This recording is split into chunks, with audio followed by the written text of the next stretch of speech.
Muito bem, eu quero compartilhar com você um assunto da mais alta importância, um assunto atual, necessário, vital, que atinge praticamente a todos nós.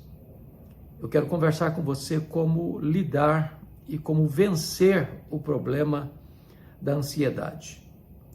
A ansiedade é considerado o mal deste século. A ansiedade atinge pessoas de todos os estratos sociais, de todas as faixas etárias, pessoas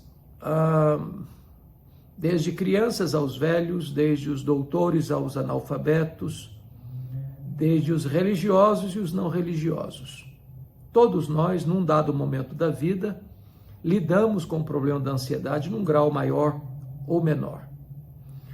O apóstolo Paulo, mesmo preso em Roma, na sua primeira prisão, ele escreve uma das suas cartas, a carta aos Filipenses, que é a carta da alegria, e nesta carta Paulo lida com este assunto, e no capítulo 4, versos 6 e 7, ele diz assim: não andeis ansiosos de coisa alguma, em tudo, porém, sejam conhecidas diante de Deus as vossas petições, pela oração e pela súplica, com ações de graças. E a paz de Deus, que excede todo o entendimento, guardará o vosso coração e a vossa mente em Cristo Jesus. Aqui, Paulo vai tratar de alguns assuntos muito importantes. Primeiramente, ele tem uma ordem a dar: não andeis ansiosos. Ou seja, a ansiedade, ela tem alguns aspectos que eu passo a destacar. Primeiro, a ansiedade é inútil. Inútil porque você não melhora o seu performance para amanhã ficando ansioso hoje. Ansiedade é quando você antecipadamente começa a sofrer por um assunto que talvez venha a acontecer, mas que nem sempre acontece. 70% dos assuntos que nos deixam ansiosos hoje nunca vão acontecer.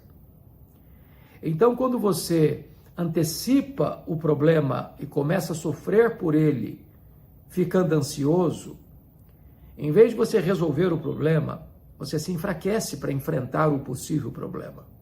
É inútil. Ele não fortalece você, ele drena as suas energias e as suas forças.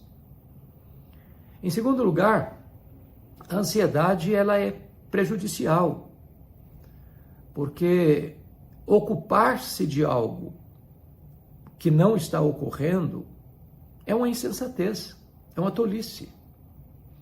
Se o problema vai acontecer, nós vamos ter que encará-lo, vamos ter que enfrentá-lo. Porém, antecipar um problema, ruminar esse problema, perder noites de sono, viver inquieto e desassossegado, como se o problema já estivesse batendo a sua porta ou enfiando os seus tentáculos em você, não é sábio, não é prudente, não é produtivo. Eu me lembro que, certa feita, eu estava no seminário ainda, quando me levantei pela madrugada e fui ao bebedouro, porque tinha um bebedouro que ficava no final do corredor. E eu estou caminhando lentamente para não incomodar os colegas que estavam certamente dormindo naquela hora da madrugada, quando passo pelo quarto de um colega e a porta aberta e ele chorando, e chorando convulsivamente. Apressadamente eu entrei e disse: o que está ocorrendo? Tem alguém doente da sua família? Alguém morreu na sua família? E ele me respondeu em lágrimas: eu estou com medo da minha mãe morrer. Eu falei: mas em que hospital ela está internada? Qual o problema? O que houve? Algum acidente? Não. Ela não está doente, não. Eu só estou com medo. Ela morreu um dia. Eu disse: mas rapaz, deixa sua mãe viver, ué. Ô, gente, isso tem mais de 40 anos. E a mulher está viva até hoje. Aquele rapaz estava sofrendo antecipadamente por um possível problema, por uma possível situação de ficar órfão de mãe. E ele estava sofrendo desnecessariamente, a sua mãe estava saudável. Quantas pessoas que sofrem assim, que geram um problema, que inventam um problema, que nutrem o sofrimento, a angústia, a preocupação, como se o problema já estivesse ocorrendo. Quando Jesus trata desta matéria, lá em Mateus 6, ele disse que a ansiedade, além de ser inútil e ser prejudicial, ela é também um sinal de incredulidade. Os gentios que não conhecem a Deus é que se preocupam com todas essas coisas, que comeremos, que beberemos, com que nos vestiremos. Vós, porém, disse Jesus, deveis buscar em primeiro lugar o reino de Deus e a sua justiça, e as demais coisas vos serão acrescentadas. Em outras palavras, eu fico ansioso quando eu duvido ou não creio que Deus é suficientemente bom, bondoso, poderoso para cuidar da minha vida. Eu fico ansioso quando eu não creio que Deus vai cuidar de mim. Quando eu duvido da providência divina. O apóstolo Paulo diz, não andeis ansiosos. E Jesus está aqui afirmando para nós que a ansiedade é um ato de incredulidade. Os gentios que não conhecem a Deus é que se preocupam. Nós, os filhos do reino, devemos buscar em primeiro lugar o reino de Deus e a sua justiça, sabendo que as demais coisas nos serão acrescentadas. Agora, voltando para Filipenses 4:6, Paulo diz assim, não andeis ansiosos de coisa alguma. Não é de alguma coisa, é de coisa alguma. Ou seja, há circunstâncias fáceis, há provações leves e há provações médias e pesadas. Há situações que passamos como que de avião supersônico, há tribulações que nós passamos de Fórmula 1, há tribulações que nós passamos rapidamente, como um carro bem veloz, há outras que nós passamos correndo, outras andando, outras até engatinhando. Então há provações de diversos matizes. Eu não sei que tipo de luta você está enfrentando hoje.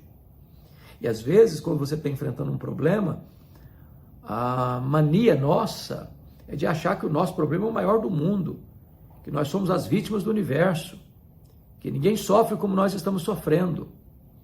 E Pedro diz que nós não devemos estranhar o sofrimento que nos ocorre, porque irmãos nossos estão sofrendo as mesmas coisas mundo afora. É só você reunir 10 pessoas numa sala e pedir para cada um contar a sua história. E você vai se surpreender e perceber que tem gente que está sofrendo mais do que você. Então, Paulo diz assim, não andeis ansiosos de coisa alguma. O próprio Paulo estava preso, acusado pelos seus irmãos, algemado. Depois de enfrentar tantas lutas na vida, ele já tinha sido perseguido em Damasco, ele já tinha sido rejeitado em Jerusalém, ele já tinha sido açoitado em Filipos, ele já tinha sido apedrejado em Listra, ele já tinha sido escorraçado de Tessalônica e Bereia, ele já tinha sido chamado de tagarela em Atenas, ele já tinha sido chamado de impostor em Corinto e enfrentado feras em Éfeso, ele já tinha sido preso em Roma e acusado em Cesareia, ele já tinha enfrentado um naufrágio para Roma e picado por uma cobra em Malta. Ele estava em Roma preso, algemado, trazendo no seu corpo as cicatrizes do sofrimento. Mas esse homem está feliz, está alegre. Está recomendando aos crentes de Filipos assim, não andeis ansiosos de coisa alguma. Bom, mas eu sei que a ansiedade é um problema que atinge pessoas em graus diferentes, de formas diferentes e de idades diferentes. A ansiedade atinge até as crianças hoje. Eu, certa feita, cheguei na igreja e tinha uma criança brincando, sozinha, num canto lá. E eu me aproximei dela, brincando com ela, e disse, filha, que vidona, hein? Ela voltou-se brava para mim e disse, o senhor é que pensa. Até as crianças estão estressadas. Também puderas hoje, a criança faz 4 anos, já se bota uma mochila nas costas dela e haja agenda. Parece que acabou o período das brincadeiras, da fase pueril. Nós vivemos numa sociedade extremamente estressada, corrida, com tanta agenda. E as pessoas estão ansiosas. Os adolescentes estão ansiosos. Os jovens estão ansiosos. Os casais estão ansiosos. Os velhos estão ansiosos, os ricos estão ansiosos, os pobres estão ansiosos. As circunstâncias podem variar, mas a ansiedade está lá com as suas garras, seus tentáculos enfiados em nós. A palavra ansiedade na língua grega significa puxar em direção oposta, apertando o pescoço, asfixiando. Ansiedade é estrangulamento das emoções. Há pessoas sufocadas, há pessoas que não dormem, há pessoas que não comem, há pessoas que comem demais, há pessoas que vivem num pesadelo mesmo acordadas, profundamente angustiadas por causa da ansiedade. E Paulo está aqui dando uma ordem: não andeis ansiosos de coisa alguma. Mas a questão é, qual é o remédio? Qual a saída? Qual a solução? Existe forma de se livrar da ansiedade? Como é que a gente lida com isso? Não é uma questão de comprar um remédio na farmácia e tomar, ou fazer um tratamento clínico, psicológico apenas. Eu sei que há momentos em que a ansiedade precisa de um acompanhamento médico bem preciso, de um especialista. Há momentos em que a situação se agrava de tal forma que é preciso de um tratamento medicamentoso. Mas Paulo nos dá aqui uma receita, como livrar-se da ansiedade. Ele diz assim: não andeis ansiosos de coisa alguma, em tudo, porém, sejam conhecidas diante de Deus as vossas petições, pela oração, pela súplica, com ações de graças. Paulo está aqui nos mostrando que o remédio mais importante para a ansiedade é a oração. E ele divide a oração em 3 aspectos. A palavra oração aqui traz a ideia de adoração. Ele está falando de adoração, de súplicas e petições, que é a mesma coisa, e de ações de graças, que é gratidão. Então, como é que você resolve o problema da ansiedade? Primeiro, quando você adora a Deus, quando você suplica a Deus, quando você agradece a Deus. Qual é a diferença entre adorar a Deus e dar graças a Deus? Você adora a Deus por quem Deus é e você dá graças a Deus por aquilo que Deus faz. Então, eu vou fazer uma oração aqui de adoração. Você adora a Deus por quem Deus é. E você chega diante de Deus e diz: meu Deus, eu quero te adorar, porque tu és o único Deus vivo e verdadeiro, Deus Pai, Deus Filho, Deus Espírito Santo, o Deus autoexistente, o Deus imenso, o Deus infinito, o Deus eterno, o Deus imutável, o Deus onipotente, o Deus onipresente, o Deus onisciente, o Deus transcendente, o Deus soberano. Eu quero te adorar porque tu és bom, fiel, verdadeiro, justo e misericordioso. Eu quero te adorar porque tu és o Deus criador, o Deus provedor, o Deus redentor, o Deus consolador, o Deus da providência. Eu quero te adorar porque tu és a causa e a razão da minha vida, tu és o deleite da minha alma, tu és a minha segurança, tu és a minha paz, a minha alegria, a minha justiça, o meu tesouro, a minha herança. Eu quero te adorar porque tu és a razão da minha vida. Em nome de Jesus, amém. Aí eu termino essa oração e digo assim: oh Deus, mas eu estou tão ansioso. Não combina mais. Não combina mais. Se Deus é tudo isso, e Ele é, se esse Deus é seu Pai, então ou você retira a oração ou retira a ansiedade. Sabe por que nós ficamos ansiosos? Porque nós não conhecemos o Deus que temos. Quão poderoso Ele é, quão grande Ele é, quão majestoso Ele é, quão glorioso Ele é. Quando você vai para a obra da criação de Deus, a majestade de Deus, o profeta Isaías, no capítulo 40 do seu livro, diz que esse Deus é o Deus que mede as águas na concha da sua mão, é o Deus que pesa o pó das montanhas em balança de precisão, é o Deus que espalha as estrelas no firmamento e, por ser forte em força e grande em poder, nenhuma delas só vem a faltar. É o Deus que olha para as grandes nações da terra e considera todas elas como um pingo que cai num balde, como um pó numa balança de precisão, como um vácuo, como nada, como menos do que nada. Este é o seu Deus. Se você perguntasse, por exemplo, para um astrônomo, qual é o tamanho deste universo que Deus mediu a palmos? ele vai responder para você: eu não sei exatamente. Nenhum homem sabe exatamente. O que eu sei, ele diria para você, é que esse universo tem mais de 93 bilhões de anos-luz de diâmetro. E o que significa isso? Significa que se você voasse a velocidade da luz, 300 mil quilômetros por segundo, nessa velocidade, você demoraria mais de 93 bilhões de anos para ir de uma extremidade à outra do universo. Pois o seu Deus é maior que o universo. Não há um centímetro desse universo, como disse Abraham Kuyper, que Deus não esteja presente. Que Deus não possa dizer: isso aqui é meu, eu criei isso aqui, estou aqui, sou dono disso aqui. Este é o seu Deus. Pergunte a um astrônomo quantas estrelas existem. Ele vai responder para você: eu não sei. Mas o que eles sabem é que há mais estrelas no firmamento que todos os grãos de areia de todas as praias e desertos do nosso planeta. Vá um dia à praia, encha a concha da sua mão de areia e tenha a paciência de contar quantos grãos de areia você consegue colocar na concha da sua mão.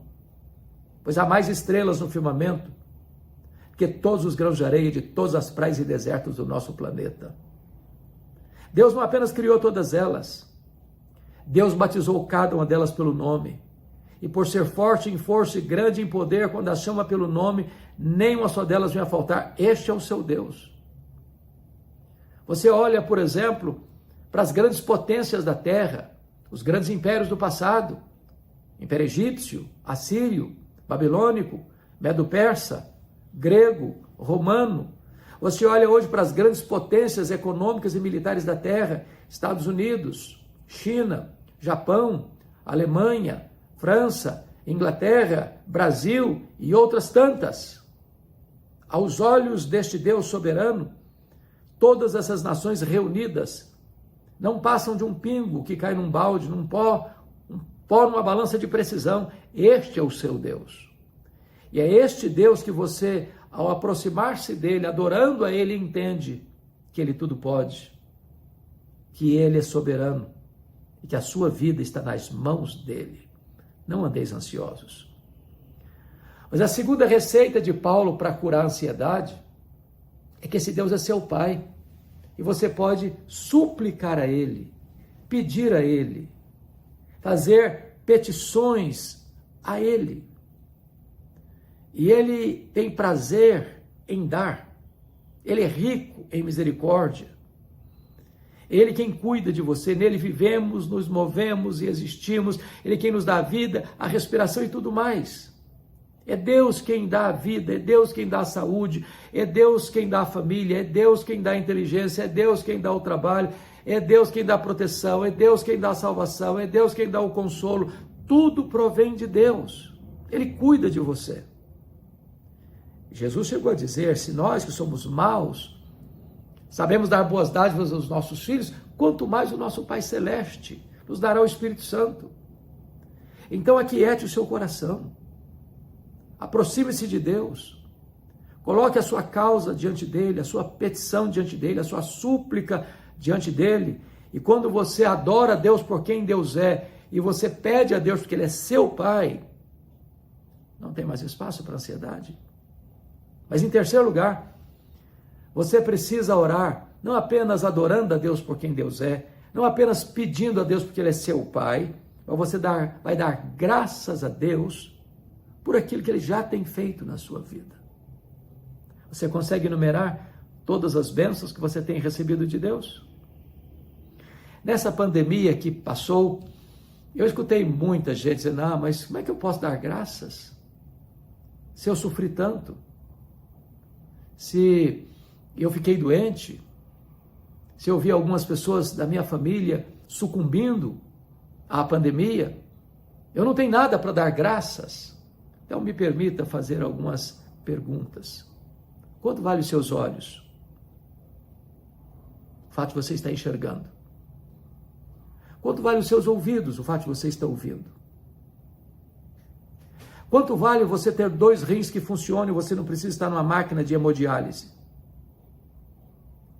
Quanto vale você ter 2 pulmões que recebem ar, em vez de você estar num respirador entubado? Quanto vale você ter pernas que andam? braços que agem e trabalham?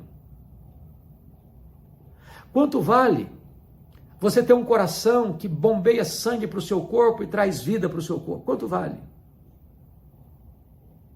Quanto vale você ter um lar, um abrigo, ter onde pousar e chegar? Quanto vale você ter uma cama para você dormir?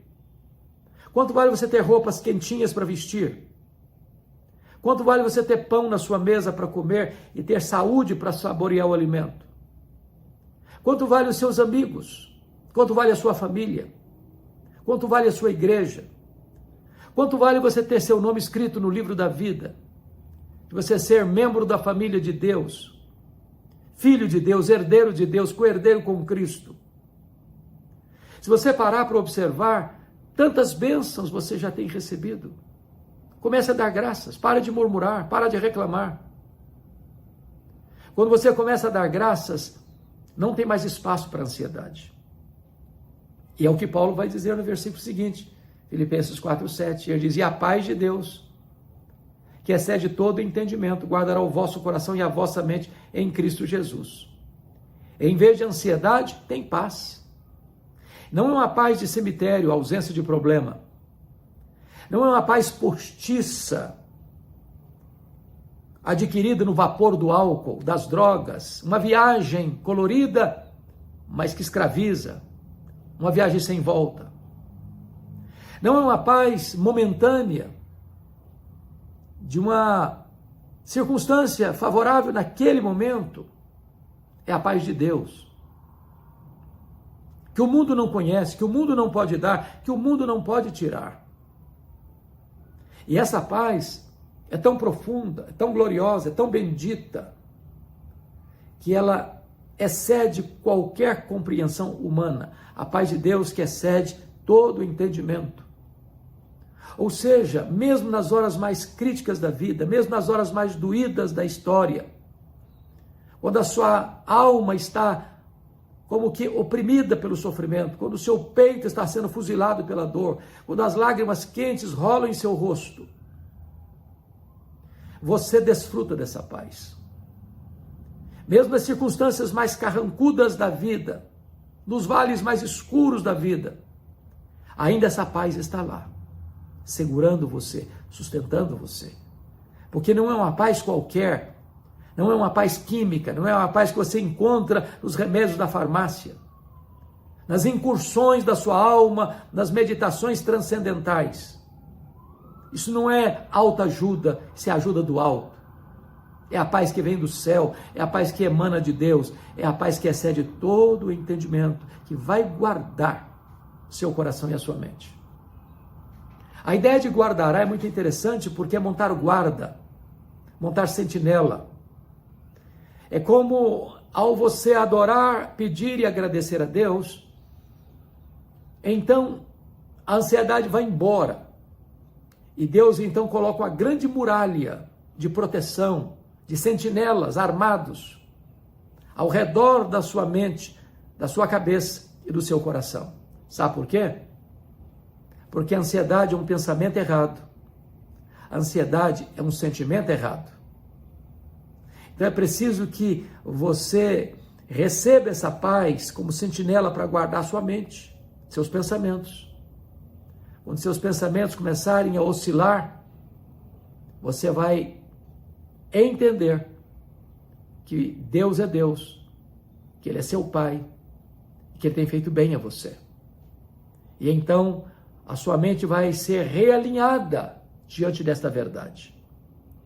Seus sentimentos podem estar aí oscilando, numa gangorra emocional, um zigue-zague emocional. Um dia animado, um dia desanimado, um dia alegre, um dia triste, um dia para cima, outro dia para baixo. Mas quando você começa a entender quem Deus é, o que Deus faz por você e como Deus cuida de você, então seus sentimentos vão estar alinhados e assegurados dentro desta verdade bendita. Não mais ansiedade, mas paz. E diga aí você, como é que você está? Ansioso? Com medo? Angustiado? Aflito? Não tem conseguido dormir? Tem medo do amanhã? Você fica atraindo problemas, sofrendo por eles antes deles acontecerem? Você pode experimentar a graça de Deus, o remédio divino, a cura divina para a sua ansiedade. Faça o que Paulo está recomendando. Não andeis ansiosos de coisa alguma. Em tudo, porém, sejam conhecidas diante de Deus as vossas petições, pela oração e pela súplica, e pelas ações de graças. E a paz de Deus, que excede todo entendimento, guardará o vosso coração e a vossa mente em Cristo Jesus. Não mais ansiedade, mas paz. É o que Deus tem para você. Eu espero que esta palavra tenha abençoado o seu coração, que esta palavra tenha encorajado você, e que você possa, à luz da palavra de Deus, vencer a ansiedade. Deus abençoe o seu coração.